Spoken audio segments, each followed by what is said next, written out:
it's Susan here from Komori no Hime Cosplay, and today I'm going to show you how I made the beaded lace trim on my Cardcaptor Sakura costume. We're going to start with the garment having already been hemmed. This was just using a rolled hem, and we're going to be using some black lace. Now you want to look at each side of the lace and see which is the top and which is the bottom. There's usually one side that has a smoother finish to it, and that's the side that's going to go on top. Once you've decided which side is the top, we're going to take the garment and we're going to take the lace, finding the back seam or underside seam, and lay the lace down.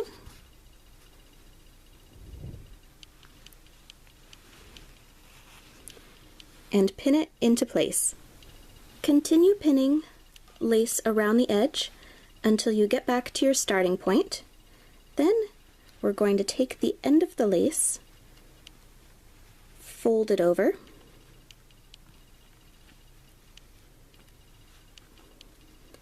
and have the folded edge covering the raw edge that we started with. Machine sew or hand sew the lace into place. I'm sewing along this thicker bottom edge of the lace. If your lace is on the longer side and you're worried about the edges flopping open, you can also sew a line of stitching along your fold to keep everything in place. Once the lace has been sewn on, decide where you want the beads to go in the pattern. For this project, I'm going to be placing a bead on the bottom edge of this scallop, right where that black dot is.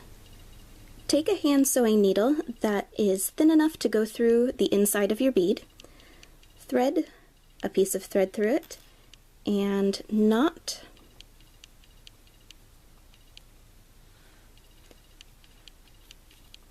the ends of the thread together until the knot is big enough that it's not going to come through your fabric. And trim away the excess. Take your needle and we're going to sew through the underside of the fabric.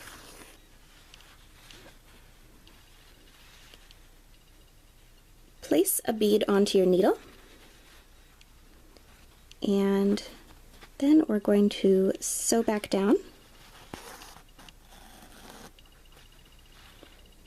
Now you could leave it like this if they have a smaller bead, however, since this big is rather bulky, it moves around a lot and I'm not particularly have that look in mind for this particular project.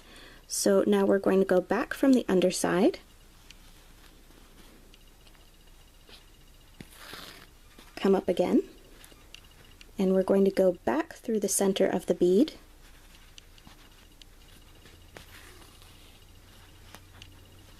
so that the two stitches hold the bead flat. Since the beads are fairly close together, I found it easier to just keep doing little tiny hand stitches until I reach the next bead location.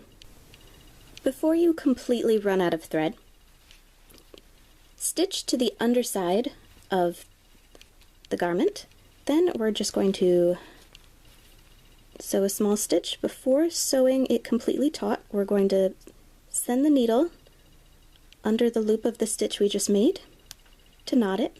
We're going to do this a couple more times so that we know the thread is secure. One more stitch to hide the end,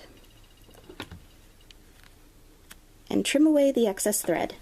Continue this process until you have gone completely around the edge of the garment. One thing I should point out is that if you're using this technique on a curved edge for, say, a hem or a neckline, you may have to gather the lace slightly so that it lays nicely and doesn't pucker once it's sewn in place.